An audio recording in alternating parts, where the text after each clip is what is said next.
प्रिय दर्शकहरूलाई प्रभु यीशु मसीहको नाममा जय मसीह की। म अजय सार्की अनि दादा विकास शर्मा तपाईँहरूको बिचमा हेरल्ड्स अफ हबद्वारा लेखिएको प्रभु यीशु ख्रीष्टको साँचो सेवकको विषयमा आज हामी केही कुरोहरू छलफल गर्नु गइरहेछौँ। र आजको अध्ययनमा हामी पहिलो तिमोथी 1 अध्यायको 1 देखि 2 सम्म हामी हेर्न गइरहेछौँ। र यो कुरोमा यसमा चाहिँ विशेष गरेर पौल र तिमोथीको विश्वासको बारेमा लेखिएको छ। अनि धेरै कुरो हामी पौल र तिमोथीको विषयमा सिक्न गइरहेका छौँ। यो समय चाहिँ म दादालाई दिन चाहन्छु र उहाँले हामीलाई एउटा कुरा गरेर हामीलाई व्याख्या गर्नुहुन्छ। दादा, यो समय तपाईँलाई दिनुहुन्छ। धन्यवाद भाइ। अब विश्वासी को हुन सक्छ? सेवक। यो सबैभन्दा ठुलो प्रश्न हो। तर त्यसमा हामीले हेर्दाखेरि विश्वास योग्य हुनुको लागि, सेवक हुनुको लागि सुरुवात चाहिँ कहाँबाट हुन्छ? कसले सेवक हुँ भन्न सक्ला? प्रभुको। म प्रभुको सेवक हुँ कसले भन्न सक्छ? यो कुरा चाहिँ हामीले यहाँ हेर्दाखेरि पाउँछौँ। पौलले लेखेछन् 1 अध्याय 1 पदमा कि पौल हाम्रा मुक्तिदाता परमेश्वर र हाम्रा आशा ख्रिस्ट येशूको आज्ञा अनुसार।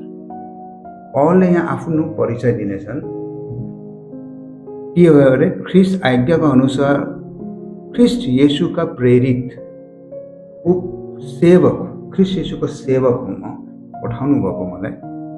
कसको आज्ञा अनुसारले? येशूको आज्ञा अनुसार। भनेपछि सेवक आफै हामी सेवक बन्न सक्दैन।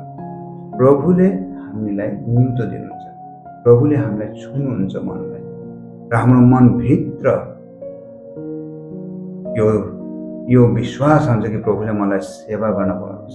कसैले आवाजै सुन्ला, कसैले दर्शन देख्ला, तर स्पष्ट रूपले त्यो व्यक्तिले, भाइ हुन् बहिनी हुन्, स्पष्ट रूपले जान्नेछन् कि प्रभुले मलाई सेवा गर्न बोलाउनुपर्छ। त्यो सुरुवात हो सेवकको। विश्वास योग्य सेवक हुनको लागि नम्बर 1 पहिलो कुरा हो प्रभुले निम्तो दिनुहुन्छ सेवा गर्नको लागि। अनि तपाईँ र म सेवक हुन्छ। तब परिस्थितिले हामीलाई सेवक बनाएको होइन, प्रभुले सेवक बनायो। हामीले आफैलाई म प्रभुको सेवक हुँ, म प्रभुको सेवक हुँ पनि भन्न सक्छौँ। प्रभुले निम्तो दिनुहुन्छ, प्रभुले छुनुहुन्छ मेरो सेवा गर। पौलले चाहिँ अनि अधिकार रूपले मतलब यसलाई देखाएको छ। पौलले यो पत्र लेखेका छन्। को हो र पौल? को हुने नि? कहाँबाट उनी आए भन्ने कुराहरू समाजले भन्लान्, एफिसियसको मण्डलीले भन्लान्। तर पौलले आफ्नो परिचय दिनखेरि भन्छ म आफै प्रेरित भएको होइन, म आफै सेवक भएको होइन। मेरो एउटा अधिकार छ तपाईँहरूसँग भन्नको लागि मण्डलीलाई, मलाई प्रभु येशूले आफै दिनुभएको उहाँको आज्ञा अनुसारले म सेवक हुँ। यो मेरो कुरा होइन, मेरो प्रभुको कुरा म गरिरहेको छु। त्यो एक नम्बर कुरा। हामी पनि सेवक हुँदाखेरि हाम्रो निम्तो हामीलाई थाहा हुनुपर्छ।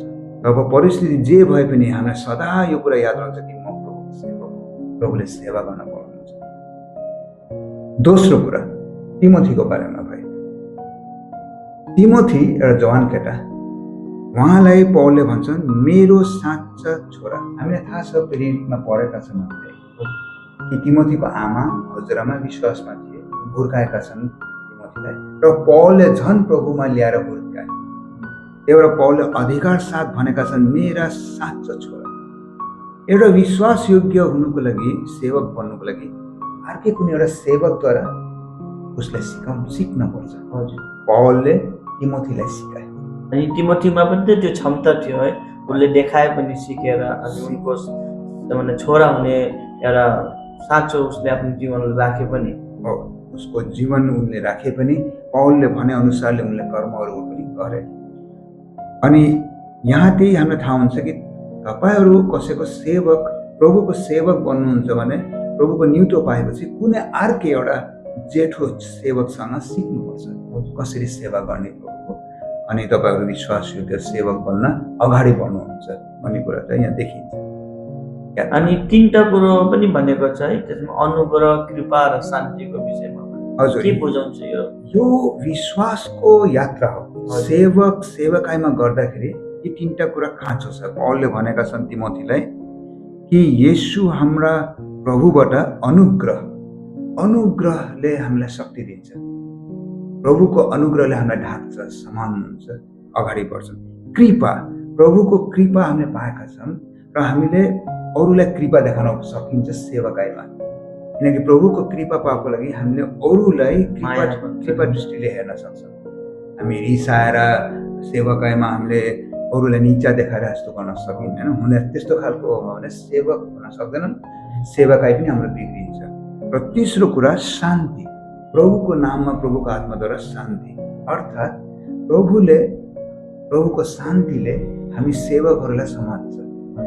सेवाकाईमा परिस्थितिमा दुःख छ, कष्ट छ, सबै कुरा नपुर्याउन सक्छ जीवनको यात्रामा सेवक हुँदाखेरि, तर प्रभुको शान्तिले हामीलाई समातेर र सम्हालेर राख्छ। र त्यो तीनटा आशीर्वाद पौलले दिएका छन् तिमोथीलाई।